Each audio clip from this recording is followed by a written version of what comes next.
প্রিয় বন্ধুরা, আজ আমরা যে গল্পটি আপনাদের শোনাতে যাচ্ছি সেটি একজন আল্লাহর বান্দার গল্প। তিনি ছিলেন অত্যন্ত নেক ও পরহেজগার, কিন্তু শেষ পর্যন্ত এমন কি ঘটল যে তার মৃত্যুর পর কেউ তার জানাজা পড়তে রাজি হল না। তার লাশ দুদিন ধরে তার কুড়েঘরে পড়ে রইল, আর তিনি সেখানে মৃত অবস্থায় পড়েছিলেন। এরপর সাপের একটি দল তার কুড়েঘরের দিকে এগিয়ে এলো। সাপগুলো সেখানে কেন গেল এবং কি করতে গেল, আজ আমরা আপনাদের এই ঘটনাটি শোনাতে এসেছি। নিশ্চিতভাবে এই ঘটনায় এমন একটি শিক্ষা রয়েছে যা আপনার সারা জীবন মনে থাকবে। তাহলে চলুন আজকের এই গল্পটি শুনি। গহন ঘন জঙ্গলের মাঝে একটি ছোট্ট কুড়েঘর ছিল। এই কুড়েঘরে একজন দরবেশ স্বভাবের বৃদ্ধ ব্যক্তি বাস করতেন, যিনি সবসময় আল্লাহর ইবাদতে মগ্ন থাকতেন। সাদা দাড়িওয়ালা এই বৃদ্ধ তার ইবাদত ও নেক গুণাবলীর কারণে আল্লাহর নিকট প্রিয় ছিলেন। এই বৃদ্ধ জঙ্গলে বসবাস শুরু করার পর অনেক সময় কেটে গিয়েছিল। জঙ্গলের প্রতিটি কোণ তার কাছে পরিচিত ছিল।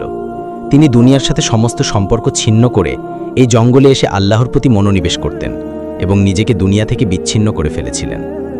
দরবেশের জীবনে এই জঙ্গলেই কেটে গিয়েছিল। দিন হোক বা রাত, শীত হোক বা গ্রীষ্ম, বৃষ্টি হোক বা ঝড়, তিনি সবসময় এখানেই থাকতেন এবং এই জঙ্গলের অনেক প্রাণীকে তিনি বন্ধু বানিয়ে ফেলেছিলেন। জঙ্গলের কাছে যে গ্রাম ছিল, সেখানকার মানুষ এই দরবেশকে ভালো মনে করত না। যদিও দরবেশ সারাক্ষণ ইবাদতে মগ্ন থাকতেন এবং দুনিয়ার মানুষের সাথে কথা বলতেন না, তবুও গ্রামের লোকেরা তাকে পাগল বলে ডাকত। তারা তাকে মিথ্যাবাদী বলতো, তার বিরুদ্ধে কথা বলতো, এমনকি ঘৃণার দৃষ্টিতে তাকে দেখত, তার কাছে যেত না। শেষ পর্যন্ত এই বৃদ্ধ কি করেছিলেন যে গ্রামবাসীরা এমন আচরণ করল? কিন্তু বৃদ্ধের এসব নিয়ে কোনো চিন্তা ছিল না। তিনি নিজের মতো মগ্ন থাকতেন এবং এখানেই তিনি অনেক সাপকে বন্ধু বানিয়ে ফেলেছিলেন। গ্রামের লোকেরা তাকে কয়েকবার সাপের সাথে কথা বলতে দেখেছিল এবং ইস্তিগফার পরে এগিয়ে যেত। কিন্তু বৃদ্ধ সেই সাপদের সাথে মনের কথা বলতেন এবং তাদের কাছে তার হৃদয়ের সব কথা খুলে বলতেন। তিনি সাপদের বন্ধু মনে করতেন, এই কারণে তিনি তাদের সাথে মগ্ন থাকতেন। বৃদ্ধ সুস্থই ছিলেন, তার স্বাস্থ্য ভালো ছিল, কিন্তু কি হলো জানা নেই। এক রাতে নীরবে তিনি এই দুনিয়া থেকে বিদায় নিলেন। সেই রাতেও তিনি আল্লাহর ইবাদতে মগ্ন ছিলেন। হঠাৎ তার শরীর খারাপ হলো এবং তিনি তার স্রষ্টার কাছে চলে গেলেন। কেউ জানত না তার মৃত্যু কিভাবে হলো। তার লাশ তার কুড়ে ঘরে পড়ে রইল। দুদিন ধরে তিনি সেখানেই ছিলেন। কেউ জানত না যে এই বৃদ্ধের ইন্তেকাল হয়েছে। হঠাৎ গ্রামের একজন নেক লোক এদিকে এলো এবং বৃদ্ধকে কোথাও না দেখে উদ্বিগ্ন হল। আশ্চর্যজনকভাবে তিনি কুড়েঘরের কাছে এসে বৃদ্ধকে মৃত অবস্থায় দেখে হতবাক হয়ে গেলেন। তিনি গ্রামে ছুটে গিয়ে গ্রামবাসীদের বললেন যে জঙ্গলে থাকা সেই বৃদ্ধের ইন্তেকাল হয়েছে। গ্রামের লোকেরা তার কথায় কোনো গুরুত্ব দিল না এবং বলতে লাগল, আমরা কি করব? তার ইন্তেকাল হয়েছে তো আমাদের কি করার আছে? আমাদের তার সাথে কোনো সম্পর্ক নেই। তুমি এসব নিয়ে মনোযোগ দিও না, নিজের কাজে মন দাও। গ্রামবাসীদের এই তাচ্ছিল্যে সেই লোকটিও চুপ হয়ে গেল, কিন্তু কেউ জঙ্গলে গেল না। গ্রামের লোকেরা যেন বৃদ্ধকে অস্পৃশ্য মনে করত। কেউ এই ভাবেনি যে তার জানাজা কে পড়াবে, তার দাফন কিভাবে হবে। কেউ এসব জানত না, কারণ গ্রামের লোকেরা তার সাথে বয়কট করেছিল। তারা তাকে পছন্দ করত না, তার সাথে দেখা করত না। কেউ এগিয়ে আসছিল না তাকে দাফন করতে। তার লাশ দুদিন ধরে কুঁড়ে ঘরে পড়েছিল। শেষ পর্যন্ত কেন তাকে দাফন করা হচ্ছিল না? কেন কেউ তার কাছে যাচ্ছিল না? এবং যদি কেউ তাকে দাফন না করে, তবে তার দাফন কিভাবে হলো? কে করল? এই গল্পে আমরা আপনাদের এসব বিষয়ে আরও বলবো। বন্ধুরা, দীন মোহাম্মদ ছিলেন খুবই সরল ও মিলনসার প্রকৃতির মানুষ। দীন মোহাম্মদ ছোট্ট একটি গ্রামের বাসিন্দা ছিলেন, যেখানে তিনি শিশুদের কোরআন শিক্ষা দিতেন। দীন মোহাম্মদের জীবন ছিল সরলতা ও মর্যাদার একটি সুন্দর মিশ্রণ। তার মনে বেশি কিছুর লোভ ছিল না, আর তিনি কখনো লোভের পেছনে ছোটেননি। তিনি তার সাধারণ জীবন নিয়ে খুবই সন্তুষ্ট ছিলেন এবং একটি শান্তিময় পরিবেশে নিশ্চিন্তে জীবনযাপন করতেন। তার কণ্ঠে অসাধারণ মাধুর্য ছিল, এতটাই মিষ্টি ছিল যে গ্রামের লোকেরা অনিচ্ছায় তার তিলাওয়াত শুনতে থাকত। আর যখন তিনি শিশুদের কোরআন শিখাতেন, তখন লোকেরা অনিচ্ছায় তাকে দেখত। দীন মোহাম্মদ তার দ্বীনের প্রতি গভীর ভালোবাসা রাখতেন। এই কারণেই তিনি নিজেকে ধর্মীয় শিক্ষার জন্য উৎসর্গ করেছিলেন। তিনি কুরআন শিখেছিলেন এবং কুরআন হিফজ করেছিলেন। দীন মোহাম্মদের এই সেবা ও গুণাবলীর কারণে গ্রামের লোকেরা তাকে খুব পছন্দ করত। দীন মোহাম্মদের ঘরে তার স্ত্রী আয়েশা ছিল। আয়েশা ছিল অত্যন্ত সুন্দরী, পর্দানশীল ও শালীন মহিলা।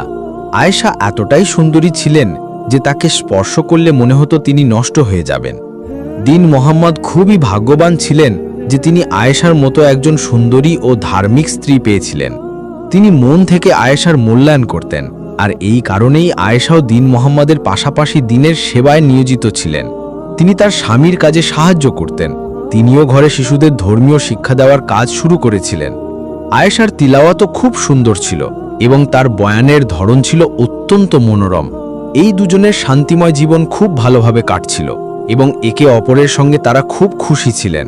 কিন্তু তারা জানত না যে ভবিষ্যতে তাদের জন্য এমন একটি ঝড় আসছে যেটি তাদের একটি একটি করে গড়া সংসার ভেঙে চুরমার করে দেবে। যদি তারা এটি জানত তবে হয়তো দীন মোহাম্মদ কখনো এমন কিছু করতেন না। আয়েশার কাছেও অনেক শিশু আসত। তাদের মধ্যে একটি মেয়ে ছিল জমিদারের কন্যা। আয়েশা জমিদারের মেয়েকেও কুরআন শিক্ষা দিতেন। প্রায় জমিদারের স্ত্রী বা তার কোনো চাকর এসে মেয়েটিকে নিয়ে যেত। আয়েশা খুবই সুন্দরী ও পর্দানশীল ছিলেন। তিনি খুব কমই কারো সামনে যেতেন। একদিন এভাবেই জমিদার তার মেয়েকে নিতে এলো, কারণ জমিদার অন্য শহরে গিয়েছিলেন এবং অনেক দিন পর ফিরেছিলেন। তাই তিনি তার মেয়েকে খুব মিস করছিলেন। তাই তিনি সময়ের আগেই আয়েশার বাড়িতে চলে এলেন। আয়েশার বাড়ির দরজা সামান্য খোলা ছিল, কারণ কিছুক্ষণ আগে একটি শিশু ভেতরে গিয়েছিল এবং দরজা পুরোপুরি বন্ধ হয়নি। সেই আধখোলা দরজা দিয়ে জমিদার আয়েশাকে দেখতে পেলেন। আয়েশার সৌন্দর্য জমিদারের হৃদয় আঘাত করল। আয়েশার মাসুমিয়াত ও সৌন্দর্য জমিদারের হৃদয় গিথে গেল এবং তিনি হতবাক হয়ে আয়েশার সৌন্দর্যের দিকে তাকিয়ে রইলেন। জমিদার ভুলে গেলেন তিনি এখানে কেন এসেছেন, কিসের জন্য দাঁড়িয়ে আছেন। আয়েশার সৌন্দর্য তার হৃদয়ে এমনভাবে ছাপ ফেলছিল। যদিও আয়েশা খুবই সুন্দরী ছিলেন, তবু এতদিন কেউ তাকে এভাবে বেপর্দা অবস্থায় দেখেনি। এখন জমিদার তাকে দেখে তার হুঁশ হারিয়ে ফেললেন। তিনি আয়েশার প্রেমে পড়ে গেলেন এবং তার প্রতি মুগ্ধ হয়ে গেলেন। আয়েশা যখন বড় মগ্নতার সাথে শিশুদের পড়াচ্ছিলেন, তখন তিনি কারো দৃষ্টির তাপ অনুভব করলেন। হঠাৎ তিনি দরজার দিকে মাথা তুলে দেখলেন জমিদার সেখানে দাঁড়িয়ে। আয়েশার মুখে একটি অসন্তোষের ছায়া পড়ল এবং তিনি তৎক্ষণাৎ তার মুখ ওড়না দিয়ে ঢেকে ফেললেন। তিনি জমিদারের মেয়েকে বললেন, বেটি যাও, তোমার বাবা বাইরে দাঁড়িয়ে আছেন, তাকে বলো উস্তানি বলেছেন এভাবে কারো বাড়িতে উকি দেওয়া ভালো নয়। আয়েশার আগের সাথে একটি একটি শব্দ চিবিয়ে বলেছিলেন এবং তারপর মুখ ঢেকে মুখ ফিরিয়ে নিলেন। জমিদার বাইরে দাঁড়িয়ে লজ্জিত হয়ে গেলেন। তার মেয়ে এসে গিয়েছিল এবং আয়েশার বার্তাটি ঠিক সেই শব্দে জমিদারকে দিয়ে দিল। আয়েশা জমিদারের এই আচরণে খুবই কষ্ট পেলেন এবং মনে মনে খুব রাগ অনুভব করছিলেন। তবে তিনি তার স্বামীকে এটি বললেন না এবং বিষয়টি গোপন রাখলেন।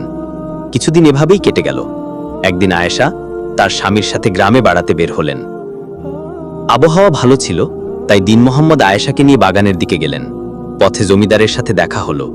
তিনি গভীর দৃষ্টিতে আয়েশার দিকে তাকালেন, তারপর দীন মোহাম্মদের দিকে। জমিদারের আয়েশার দিকে ওঠা দৃষ্টি দীন মোহাম্মদের ভালো লাগলো না এবং তিনি অসন্তোষ বোধ করলেন। কিন্তু জমিদার আয়েশার সৌন্দর্যের কাছে নিজেকে অসহায় মনে করছিলেন। যদিও আয়েশা নিজেকে ঢেকে রেখেছিলেন, নেকাব করে রেখেছিলেন, তবু জমিদার তাকে দেখছিলেন। আয়েশাও অসন্তোষ বোধ করলেন। দীন মোহাম্মদ সেখানে বেশি দেরি না করে এগিয়ে গেলেন। তখন তিনি আয়েশাকে বললেন, জমিদারের দৃষ্টি আমার ভালো লাগছে না, তুমি তার সামনে যেও না। দীন মোহাম্মদ আয়েশাকে সতর্ক থাকতে বললে তিনি বললেন, আপনি ঠিক বলছেন, সেদিন সে তার মেয়েকে নিতে এসেছিল, তখনও আমাকে দেখছিল এবং অনেকক্ষণ দাঁড়িয়েছিল। সেদিন থেকে আমার তাকে খুব খারাপ লাগছে, তার দৃষ্টি আমার ভালো লাগে না। আয়েশা এটি বললে জমিদারের কথা ভেবে দীন মোহাম্মদ উদ্বিগ্ন হয়ে পড়লেন। এখন এর কি করা যায়, কিভাবে এর থেকে মুক্তি পাওয়া যায়? কিন্তু তিনি কিছু বুঝতে পারছিলেন না। দিনগুলো শান্তিময়ভাবে কাটছিল, আর জমিদার আয়েশার সৌন্দর্যে কাতর হয়ে অজুহাতে তাকে দেখার চেষ্টা করতেন, তার কাছে যাওয়ার চেষ্টা করতেন। দীন মোহাম্মদ জমিদারের আচরণ অনুভব করছিলেন, কিন্তু তিনি কিছু করতে পারছিলেন না। তিনি পরোক্ষভাবে জমিদারকে বোঝানোর চেষ্টা করেছিলেন এবং আয়েশাকেও তার থেকে দূরে থাকতে বলেছিলেন। কিন্তু আয়েশা বেচারি কি করবেন যখন জমিদারি পিছু ছাড়ছিল না? তিনি নিজেও খুব অসন্তোষ বোধ করছিলেন। এই কারণে তিনি বাড়ি থেকে বের হওয়া অনেক কমিয়ে দিয়েছিলেন। একদিন আয়েশা তার এক বান্ধবীর খোঁজ নিতে তার বাড়ি যাচ্ছিলেন, কারণ তার বান্ধবী অনেক দিন ধরে অসুস্থ ছিল এবং আয়েশার সাথে দেখা করতে পারেনি। আয়েশা যখন জানলেন যে তিনি অসুস্থ, তখন তার খোঁজ নিতে তার বাড়ির দিকে রওনা দিলেন। কিন্তু তিনি জানতেন না যে পথে দুর্ভাগ্য তার জন্য অপেক্ষা করছে। পথে জমিদারকে দেখে তিনি নিজেও রাগ করতে লাগলেন। জমিদার তাকে থামাতে চাইলেন এবং বললেন, আয়েশা, একবার আমার কথা শোনো। তুমি আমার কথা শুনলে আমি চুপচাপ চলে যাব। কিন্তু আয়েশা থামলেন না এবং বললেন, তোমার যা বলার আছে আমার স্বামীর সামনে বলো, আমি এখন যাচ্ছি। কিন্তু জমিদার তার পিছু নিল এবং বলল, এটা জীবন মরণের প্রশ্ন। একবার আমার কথা শোনো, তারপর তুমি যা বলবে আমি তাই করব। জমিদারের এই কথা ও আচরণ আয়েশার স্বামী দেখে ফেললেন এবং তিনি রাগে পাগল হয়ে গেলেন। তিনি কঠোরভাবে জমিদারকে নিষেধ করলেন যেন তিনি আয়েশার পথে না আসেন এবং তার সাথে কথা না বলেন। জমিদার সেখান থেকে চলে গেলেন। দীন মোহাম্মদ এই বিষয়ে ভাবলেন এবং তিনি যখন কিছু বুঝতে পারলেন না, তখন মসজিদে গেলেন। তিনি মসজিদে গিয়ে ঘোষণা করলেন, গ্রামবাসী, আমি আপনাদের সাথে একটি গুরুত্বপূর্ণ কথা বলতে চাই। আমি অনেক দিন ধরে ধৈর্য ধরেছিলাম এবং সময় কাটাচ্ছিলাম, কিন্তু এখন পানি মাথার উপর দিয়ে বয়ে গেছে। আমাদের গ্রামের জমিদার একজন নোংরা ও নীচ লোক। সে অন্যের বোন কন্যাদের উপর নজর রাখে এবং তাদের পথে বাধা দেয়। আজ সে আমার স্ত্রী আয়েশাকেও পথে থামিয়েছে এবং তার সাথে জোর করে কথা বলতে শুরু করেছে। সে অনেক দিন ধরে আয়েশার পিছু নিয়েছে এবং তাকে বিরক্ত করছে। আমি আপনাদের এই কথাগুলো বলতে চেয়েছিলাম যাতে আপনারা জমিদারের আসল চেহারা জানতে পারেন এবং আপনাদের বোন কন্যাদের সম্মানের কথা ভেবে তাদের বাইরে না বের করেন। আমি আপনাদের সতর্ক করছি এবং জমিদারের অত্যাচারের বিরুদ্ধে ইনসাফ চাই। আমি চাই আপনারা বিচারক হয়ে আমাকে ইনসাফ দিন। দীন মোহাম্মদ সবাইকে সতর্ক করে দিলেন এবং তার এই ঘোষণা শুনে জমিদার আগুনের মতো জ্বলে উঠলেন। গ্রামের সবাই জমিদারের উপর থুথু করতে লাগল এবং সবাই তাকে খারাপ মনে করছিল। জমিদার দীন মোহাম্মদের এই ঘোষণার পর খুব রাগে ছিলেন এবং তিনি এর প্রতিশোধ নিতে চাইলেন। তিনি চাইলেন দীন মোহাম্মদের কাছ থেকে প্রতিশোধ নিতে, যাতে তার যে সম্মান নষ্ট হয়েছে এবং গ্রামে তার ইজ্জত নিলাম হয়েছে তার বদলা তিনি নিতে পারেন। তাই তিনি একটি পরিকল্পনা করলেন এবং পরদিনই দীন মোহাম্মদের মাদ্রাসায় একটি শিশুকে পাঠালেন। সেই শিশু দীন মোহাম্মদের কাছে কিছুক্ষণ বসে শিক্ষা নিল এবং তারপর চলে গেল। কিন্তু দীন মোহাম্মদ জানতেন না তার বিরুদ্ধে কি ষড়যন্ত্র করা হয়েছে। কিছুক্ষণ পর সেই শিশু গ্রামে গিয়ে প্রচার করল যে দীন মোহাম্মদ ভালো মানুষ নন। তিনি মাদ্রাসার আড়ালে শিশুদের সাথে খারাপ আচরণ করেন এবং তাদের সাথে ছেড়ছাড় করেন। তিনি আমার সাথেও ছেড়ছাড় করেছেন। এটি শুনে গ্রামের লোকেরা খুবই ক্ষুব্ধ হল। এটি এমন একটি বিষয় ছিল যা উপেক্ষা করা যায় না এবং এর কোনো ক্ষমা ছিল না। কেউ জানত না যে এই শিশুর পেছনে জমিদারের হাত ছিল। জমিদার এই শিশুকে এই কাজের জন্য প্রস্তুত করেছিলেন এবং পরে তাকে পুরো খেলাটি বুঝিয়ে দিয়েছিলেন। গ্রামের লোকেরা যখন শিশুর অভিযোগ দীন মোহাম্মদের বিরুদ্ধে শুনল, তখন তারা তাকে দোষারোপ করতে লাগল এবং যেখানেই দেখত তাকে মারতে ছুটত। দীন মোহাম্মদ নিজের পক্ষে সাফাই দিয়ে ক্লান্ত হয়ে গিয়েছিলেন। তিনি লোকদের বোঝানোর চেষ্টা করে ক্লান্ত হয়ে গিয়েছিলেন যে তিনি এত বছর ধরে গ্রামে ধর্মীয় শিক্ষা দিয়ে আসছেন, তার জীবন সবার সামনে। এতদিন তিনি এমন কিছু করেননি যা এখন করবেন। সে শিশু মিথ্যা বলছে, কিন্তু একটি শিশুর মুখের বিপরীতে দীন মোহাম্মদের কথা কেউ শুনছিল না। সবাই মনে করছিল শিশু মিথ্যা বলতে পারে না, আর দীন মোহাম্মদ মিথ্যা বলছেন। কিন্তু কে জানত যে সত্যি শিশুটি মিথ্যাবাদী ছিল এবং সে ইচ্ছাকৃতভাবে এটি করছিল? লোকদের কথা সীমা ছাড়িয়ে গেল এবং তারা দীন মোহাম্মদকে পাথর মারা পর্যন্ত এগিয়ে গেল। তাই একদিন আয়েশা এই পরিস্থিতি দেখে দীন মোহাম্মদকে বললেন, এখন পরিস্থিতি খুবই খারাপ হয়ে গেছে। লোকেরা তোমার কথা বিশ্বাস করছে না, আর তুমি তাদের বিশ্বাস করাতে ক্লান্ত হয়ে গেছো। আমি এই পরিস্থিতিতে এখানে থাকতে পারি না। লোকদের কথাও তাদের খারাপ দৃষ্টি আমি অনুভব করি। আমি আমার মায়ের বাড়ি যাচ্ছি। যদি কখনো পরিস্থিতি ভালো হয় তবে তুমি আমাকে জানিও, নইলে আমাদের দুজনের পথ আলাদা। এমন কঠিন পরিস্থিতিতে এবং এই কঠিন সময়ে আয়েশা যখন দীন মোহাম্মদের সঙ্গ ছেড়ে দিলেন, তখন তিনি ভেতরে ভেতরে ভেঙে পড়লেন। যে আয়েশার জন্য তিনি লোকদের কাছে ইনসাফ চেয়েছিলেন, তার সাথে হওয়া অত্যাচারের বিরুদ্ধে দাঁড়িয়েছিলেন, আজ সেই তাকে ছেড়ে চলে যাচ্ছে। তিনি বিশ্বাস করতে পারছিলেন না যে এসব তার সাথেই ঘটছে। তিনি বুঝতে পারছিলেন না কিভাবে আয়েশাকে থামাবেন। তিনি ভাবতেও পারেননি যে আয়েশা এভাবে তাকে ছেড়ে চলে যাবেন এবং এভাবে তার থেকে পথ আলাদা করবেন। দীন মোহাম্মদের চোখে নিঃশব্দে অশ্রু ছিল। আয়েশা সেখান থেকে চলে গেলেন আর দীন মোহাম্মদ তাকে তাকিয়ে দেখতে থাকলেন। আয়েশার চলে যাওয়ার পর গ্রামবাসীদের কথা আরও বেড়ে গিয়েছিল এবং তারা দীন মোহাম্মদকে একেবারেই ক্ষমা করেনি। এই কারণেই দীন মোহাম্মদ এই গ্রাম থেকে বেরিয়ে গেলেন এবং গ্রাম থেকে দূরে একটি জঙ্গলে আশ্রয় খুঁজে নিলেন। দীন মোহাম্মদ এই স্বার্থপর ও লোভী দুনিয়ার সাথে সম্পর্ক ছিন্ন করলেন। জঙ্গলে থেকে তিনি আল্লাহর ইবাদত করতেন এবং সেখানে সাপ ও জিনদের সাথে কথা বলতেন। ধীরে ধীরে তিনি পুরোপুরি দুনিয়ার নজর থেকে অদৃশ্য হয়ে গেলেন। জঙ্গলের কাছাকাছি যে গ্রাম ছিল, সেখানকার মানুষ যখন তাকে সাপ বা জিনদের সাথে কথা বলতে দেখত, তখন তাকে পাগল মনে করত এবং ভাবত, জানি না কি ধরনের মানুষ কিভাবে জঙ্গলে থাকে এবং কিভাবে সাপেদের সাথে কথা বলে। লোকেরা তাকে পাগল মনে করত, উন্মাদ মনে করত। কিন্তু দীন মোহাম্মদের এখন এসব কথায় কোনো ভ্রুক্ষেপ ছিল না। তিনি জঙ্গলে মন বসিয়ে ফেলেছিলেন এবং একটি ছোট্ট কুঁড়ে ঘরে থাকার ব্যবস্থা করে ফেলেছিলেন। এটিই ছিল তার পুরো বিশ্ব। কিন্তু এত সময় কেটে যাওয়ার পর হঠাৎ যখন দীন মোহাম্মদের ইন্তেকাল হলো, তখন তার জানাজা পড়তে কেউ প্রস্তুত ছিল না। লোকেরা তাকে কাফের মনে করত এবং বলতো, এই মানুষটি এমন কিছুর যোগ্য নয় যে তার জানাজা পড়ানো হবে। তাই কেউ এগিয়ে এলো না তার জানাজা পড়তে। তার লাশ 2 দিন ধরে তার কুঁড়ে ঘরে পড়েছিল। প্রত্যেকে তার জানাজা পড়তে অস্বীকার করল, কারণ গ্রামের লোকেরা আজও তার সম্পর্কে সেই সত্যটিই জানত যা তারা সেই শিশুর মুখে শুনেছিল। তাই দীন মোহাম্মদের উপর কেউ ভরসা করত না এবং তার মৃত্যুর পরেও লোকেরা তার প্রতি করুণা করেনি। 2 দিন ধরে যখন তার লাশ কুঁড়ে ঘরে পড়েছিল এবং কেউ তার জানাজা পড়তে এলো না, তখন একদিন সাপের একটি দল তার কুঁড়ে ঘরের দিকে এগিয়ে এলো। সাপের দলে ছোট বড় অনেক সাপ ছিল। মনে হচ্ছিল যেন চারদিকে শুধু সাপ আর সাপ। তারা সবাই চলতে চলতে দীন মোহাম্মদের কুঁড়ে ঘরের বাইরে এসে থামল। তাদের মধ্যে একটি বড় সোনালী রঙের সাপ ছিল। সে উত্তেজিতভাবে তার ফনা মেলে ধরল এবং আস্তে আস্তে কুঁড়ে ঘরের চারপাশে চক্কর দিতে লাগল। সেই সাপটি খুব বড় ছিল এবং মনে হচ্ছিল যেন সে সব সাপের সর্দার। সব সাপ এক জায়গায় থেমেছিল, আর সেই সোনালী সাপটি কুঁড়ে ঘরের দরজায় এসে দাঁড়ালো। তার দাঁড়ানোর সাথে সাথে সব সাপ একযোগে নত হয়ে গেল। তারপর কিছুক্ষণ পর তারা আবার ফনা মেলে দাঁড়িয়ে গেল। সেই সোনালী সাপ কুঁড়ে ঘরে ঢুকল এবং কিছুক্ষণ পর যখন বেরিয়ে এলো, তখন তার শরীরের সাথে সেই দরবেশের দেহ জড়ানো ছিল। সেই সাপ দরবেশের দেহ নিয়ে একদিকে চলতে শুরু করল এবং তার পিছনে অন্য সাপগুলো চলতে লাগলো। গ্রামবাসীরা যখন এই দৃশ্য দেখল, তখন তারা হতবাক হয়ে তাকিয়ে রইল। তারা বিস্ময়ে দাঁতের মধ্যে আঙুল চেপে ধরল। এটা কিভাবে সম্ভব? সাপ কিভাবে এসব করতে পারে? সাপ কিভাবে সেই বৃদ্ধের জানাজা পড়িয়ে তাকে এভাবে নিয়ে যেতে পারে? লোকেরা দেখল যে সাপের দলটি একটি কবরস্থানের দিকে চলেছে। সেই সোনালী সাপটি সামনে সামনে চলছিল আর বাকি সবাই পিছনে পিছনে।